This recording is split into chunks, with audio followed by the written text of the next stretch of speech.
Amoy nakaka-joyful!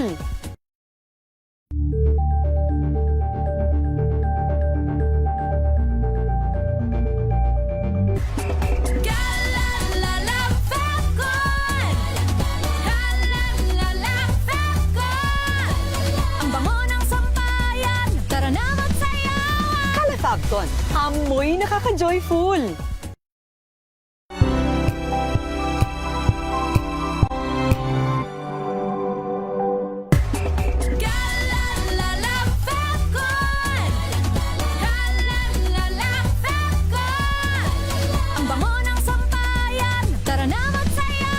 Calefacton, amoy nakaka-joyful!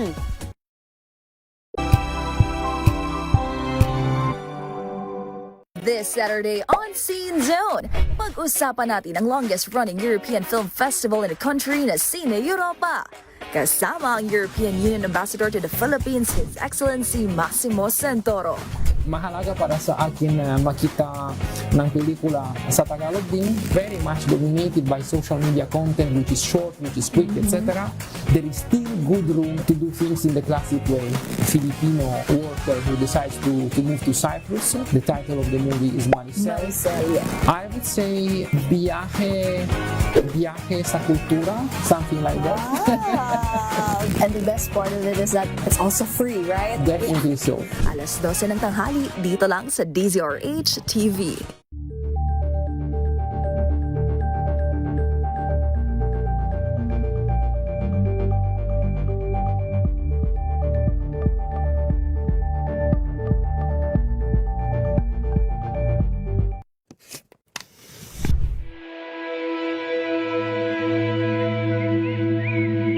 Mulat sapol, no? Parang yun ang naging joke na parang gusto mo maputol ang puno, punta ka sa DNR.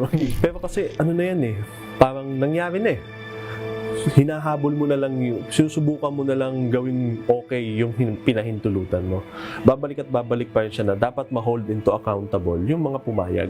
Actually, yung namimiss kasi ng DNR dun sa debate dito is hindi siya usapin kung i-earthball natin yung mga puno. Ang usapin siya is ba't nila pinayagan yung project in the first place. This is a room para sa kanila, parang pagnilayan nila o mag-self-assessment sila bilang isang ahensya na talaga bang na-fulfill natin yung mandato natin?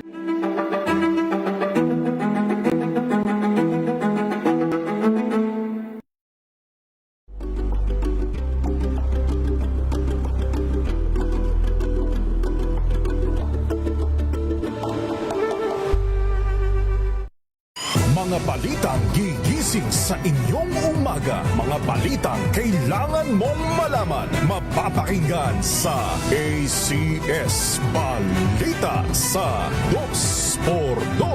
Kasama sina Anthony Taberna at Jerry Baha. Lunes hanggang Biyernes.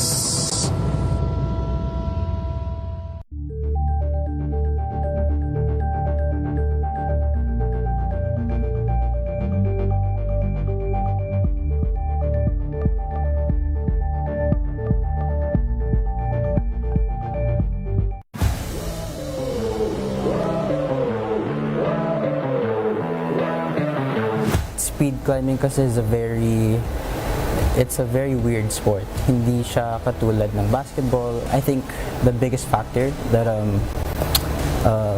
played a big role in achieving that 6.08 new record was yung mental talaga. Because if you don't have your mental, hindi ka talaga makaka-perform ng maayos. Biggest challenge as a Filipino climber, for me, since nasa speed climbing ako, I think that it's the facilities. Hello, ako si John Forones, a professional sports climber. Abangan ang aking exclusive interview dito sa DZRH TV Matchpoint. Mabuhay ang atletang Pilipino.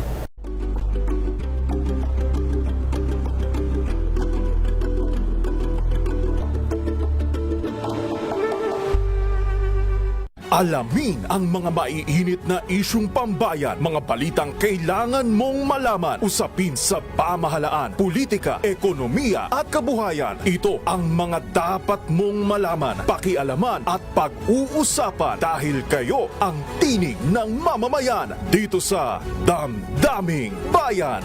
Live sa DZRH Radio, DZRH TV at DZRH Digital. Kasama sina Lakay, Deo Macalma at Elaine Apit. Araw-araw, Lunes hanggang Biyernes. Damdaming Bayan.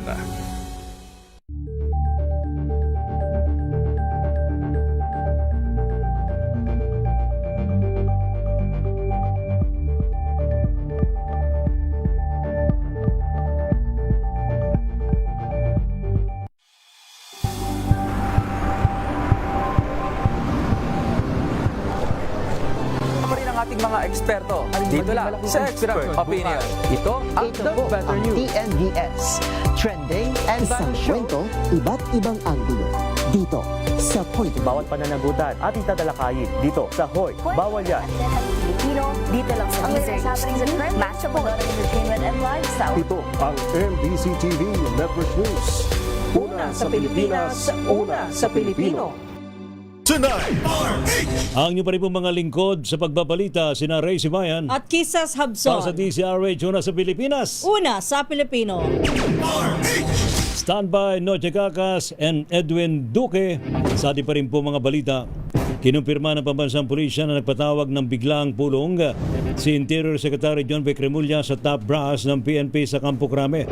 Ayon po kay PNP Acting Spokesperson Colonel Allen Ray Co, bagay daw po ito na oversight ni Remulla at wala namang natalakay na unusual o hindi pangkaraniwan.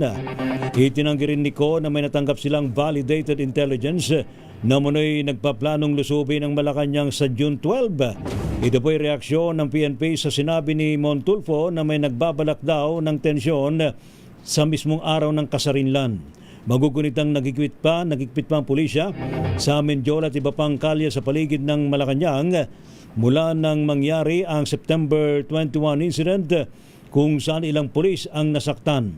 Tinakpo ni Ko, nakahanda naman daw po ang PNP na tumugon sa anumang eventuality o kahit na anong kalintulad na senaryo. Factors have already been taken into consideration, and as I said earlier, we are able and ready to handle any eventuality. We have contingency plans in place to address such events. Wala pang nakukumpirma ang palasyo sa sinasabing plano ng mga destabilizer sa Araw ng Kalayaan sa June 12. Pero sabi ni Undersecretary Castro, hindi naman bago ang mga ganitong aksyon dahil noon pa man ay nais nang iluklok sa pwesto ang tinawag nitong poong gahaman sa kapangyarihan kahit wala pa ang 2028.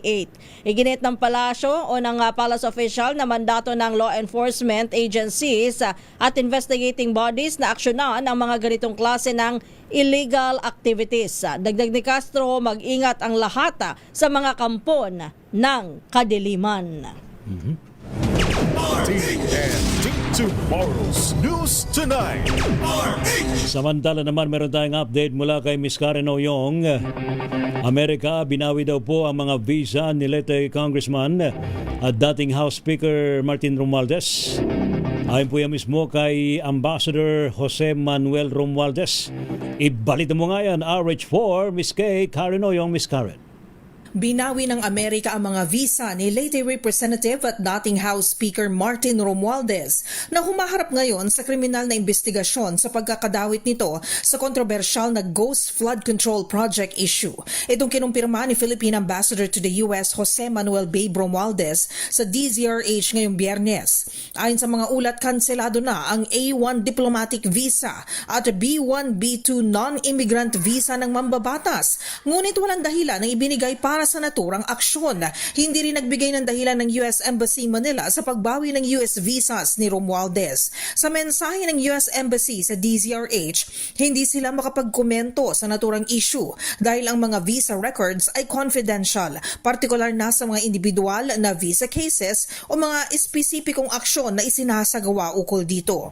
Ayon naman sa patakaran ng US Immigration, maaring bawiin o i-revoke ang visa ng isang individual kung sa tingin ng mga otoridad ay hindi eligible makapasok ng Amerika ang visa holder dahil sa iba't ibang mga dahilan tulad ng national security concerns, fraud, sangkot sa kriminal na aktibidad at iba pang mga legal na rason. Si Romualdez at isa pang dating mambabatas na si Ako Bicol Party List Representative Elizalde Co na napaulat na nag-apply ng asylum sa France ay idinadawit ng mga investigador sa malawakang panunuhol at kickback scheme kaugnay ng maanumalyang flood control projects. Dahil dito ilang mga investigasyon na rin ang isinagawa na nauwi sa pagsampa ng mga kaso laban sa ilang mga opisyal ng gobyerno, mga contractors at mga mambabatas. Partikular na dito ang naarestong sina Senator Jinggoy Estrada, dating Public Works Secretary Manuel Bunoan at dating Senador Ramon Bong Revilla Jr.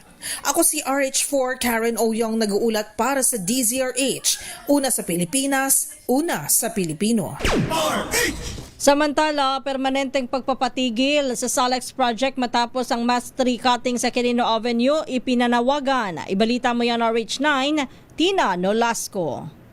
Nagkasa ng silent protest ang grupong Youth Advocates for Climate Action Philippines o YAKAP kasama ang iba pang environmental advocates sa kabaan ng Quirino Avenue upang ipanawagan ang permanenteng kanselasyon ng Southern Access Link Expressway o SALEX project.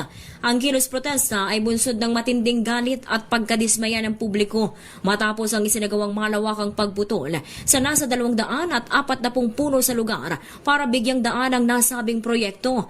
Bitbit ang mga placards at banner, tahimik na pumila ang mga kabatang environmentalists sa gilid ng kalsada upang iparana sa mga dumaraang motorista ang kawalan at katahimikan ng mga pinutol na puno na dati ay nagbibigay lilim at sumasala sa polusyon sa lungsod. Ayon sa YAKAP, ang pagkaubos ng higit 200 puno ay isang malaking dagok sa kalikasan at kapakanan ng mga residente, lalo na sa gitna ng lumalalang krisis sa klima at matinding baha sa Metro Manila. Nanindigan ng mga ito na hindi sila titigil sa pagbabantay at pag-aksyon hanggat hindi nakakamit ang permanenteng suspensyon sa SALEX project at hindi napapanagot ang mga nasa likod ng itinuturing nilang environmental destruction sa gitna ng Kalakhang, Maynila. Ito si RH9 Tina Nolasco para sa DZRH, una sa Pilipinas, una sa Pilipino. TNT Tomorrow's News Tonight. Samantala naman sa ating pa rin pong mga report, Top 5 District Most Wanted Persons sa kasong rape, arestado sa Las Piñas. Ating alamin sa report ni RH27, Noche Cacas, Noche. Lakay Ray at Kises suwak sa kulungan ang top 5 most wanted person ng Southern Police District. Ito ay matapos silbihan ng warrant of arrest sa kasong 4 na bilang ng kasong rape sa lungsod ng Las Piñas. Kinilala ang naarestong si alias Tonyo, 65 anyos. Naglabas ng arrest warrant ang korte ng Las Piñas laban kay alias Tonyo sa rape case na walang piyansa. RH27, Nuchika, DZRH, una sa Pilipinas, una sa Pilipino.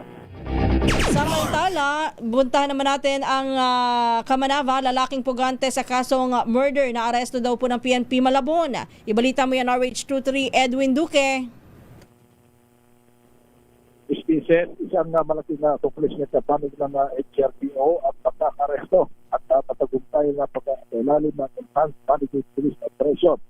Ito yung tempo at ito yung pagkakaresto dito sa number 2 most wanted person sa Riyon.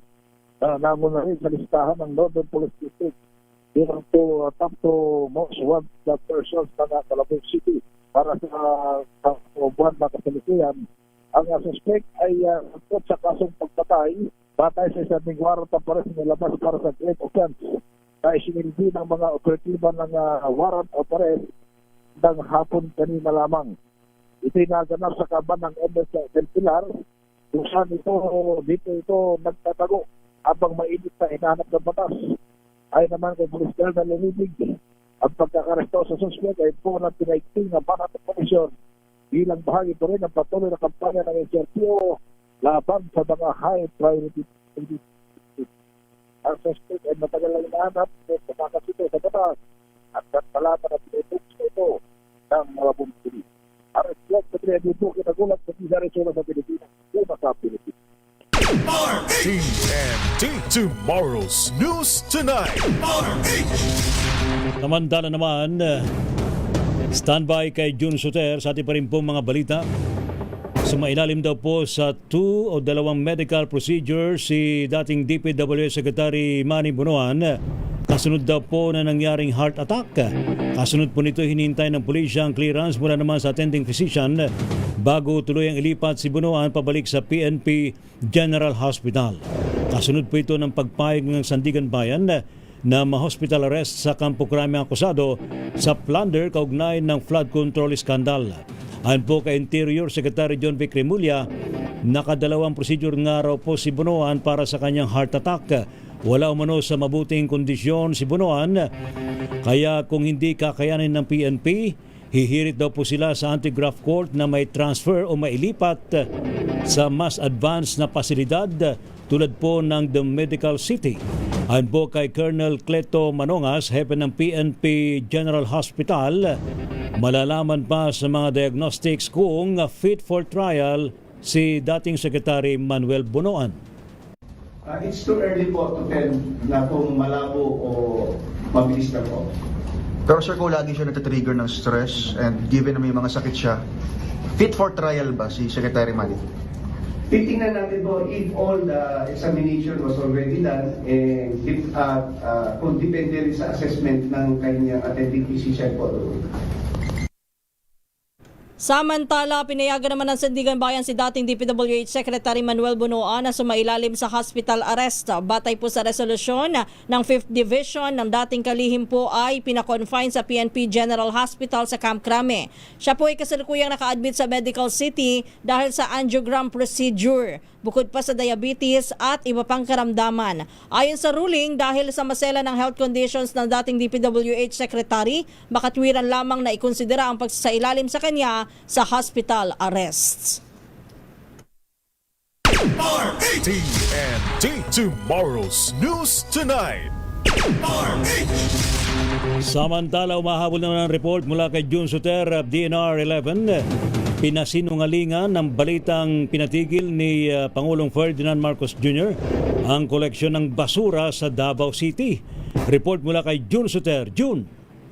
Pinasinungalingan ng Department of Environment and Natural Resources Region 11 o DENR 11 ang kumakalat na impormasyon sa social media na umanay pinag-utos ni Pangulong Ferdinand Marcos Jr. ang papapatigil ng koleksyon ng basura sa Davao City. Ayon sa DENR 11, nagsimulang isyu matapos maganap ang isang trash slide sa Davao City Sanitary Landfill noong Mayo 20, 2026. Bilang tugon, nagpalabas ang ahensya ng suspension order noong Mayo 21 upang bigyan daan ang retrieval operations, geotechnical assessment at iba pang hakbang para matiyak ang kaligtasan ng mga residente. Ipinaliwanag ng DENR na kasalukuyang isinasagawa ang mga kinakailangang corrective measures kabilang ang slope stabilization, pag-aayos ng drainage control systems at ang papapatupad ng mas mahigpit na safety protocol sa lugar upang maiwasan ang pagkaantala sa waste management operations ng lungsod. Nagmungkahi rin ang ahensya ng ilang alternatibong solusyon sa lokal na pamahalaan kabilang ang paggamit ng temporary disposal sites, co-processing facilities at pagpapabilis sa pagtatayo ng bagong sanitary landfill. Binigyan din ng DENR 11 na walang direktiba mula sa Pangulo na itigil ang koleksyon ng basura sa Davao City at nanatili ang koordinasyon ng ahensya sa lokal na pamahalaan upang matugunan ang sitwasyon. Ito si June Soter para sa DZRH. Una sa Pilipinas, una sa Pilipino.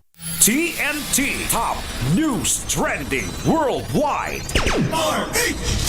Samantala, bago po sa ating TNT Global, nililinaw po ng Department of Education NCR na wala naman pong magiging paghihigpit sa media sa pasukan sa Lunes, June 8. Bakit naman may maghihigpit? Yung ang inaabangan ng tao, Hindi yung kasi syempre pasukan, para sa katahimikan ng mga estudyante, kaayusan nung pagpasok sa unang araw, baka magulo ng media siguro, ganon. Hindi naman siguro. Tayo dati, reporter tayo, excited nga yung mga estudyante, nakikita sila sa naririnig sila sa radyo, nakikita sila sa telebisyon, di ba? Tsaka dapat lamang na malaman ng mga magulang na maayos, naging mapayapa ang pagbubukas ng klase. Correct. At sa global news, mga minero ng ginto, posible daw po na magtakda ng resulta ng halalan sa Peru. Ibalita mo yan, Wina Pearl Hesoro. Maaaring maging susi sa resulta ng presidential runoff election sa Peru ngayong linggo ang boto ng humigit kumulang 500,000 na maliliit na minero ng ginto sa bansa. Naglalaban sa halalan sina Keiko Fujimori at si Roberto Sanchez. Kapwa nila nililigawan ang suporta ng small-scale miners na nakikinabang sa Reinfo program na nagpapahintulot sa kanila na magmina kahit wala pang kumpletong environmental at operating permits. Tinatayang nakapagluwas ang mga informal na minero ng ginto na nagkakahalaga ng $11 billion noong taong 2025 o halos kalahati ng kabuuang gold exports ng Peru. Sa ngayon, mahigpit ang labanan sa pagitan ni Fujimori at Sanchez at inaasahang magiging mahalaga ang boto mula sa mga mining community sa pagdedesisyon kung sino ang susunod na pangulo ng Peru. Para sa TNT Global News, ito si Wina Pearl Hesoro ng DZRH. Una sa Pilipinas, una sa Pilipino. TNT Sports and Games. Walang sports. Wala si Kyle. Sa ating showbiz, Miss Sandra Park itinalaga bilang ambassador ng South Korea.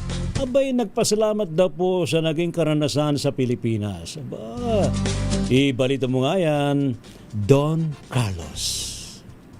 Na-appoint bilang promotional ambassador si 21-member Sandra Park para sa Overseas Koreans Agency o OCA. Isinagawa ang appointment ceremony sa pangunguna ni Commissioner Kim Kyung-yup sa Incheon, South Korea. Sa naturang event, pinasalamatan ni Dara ang naging kanyang experience sa Pilipinas na nagsimulang mag-migrate sa edad na 10 kung saan binansagang ang pambansang krung-krung. Itinuturing ni Dara na meaningful role ang kanyang bagong trabaho at nangako na makikikonek ito sa mga overseas Koreans sa buong mundo. At yan ang trending na balita para sa TNT Showbiz. Ito si Don Carlos ng DZRH, una sa Pilipinas, una sa Pilipino. Thank you, Don Carlos. TNT, tomorrow's news tonight. Thank God it's Friday. Salamat po sa matumutok po sa ating balitaan sa Tomorrow's News Tonight. Thank you sa ating mga nakagapay sa DZRH News Team, ang ating mga kasamahan sa DZRH News Center, ang ating mga kasamahan sa DZRH Radio, Television, Digital, maging sa ating DZRH Malanday Transmitter. Ano po mga lingkod sa pagbabalita, sina Ray Sibayan at Kisas Habson. Para sa DZRH, una sa Pilipinas. Una sa Pilipino. Pilipinas ang oras. 1 minuto bago sumapit ng alas 10 ng gabi.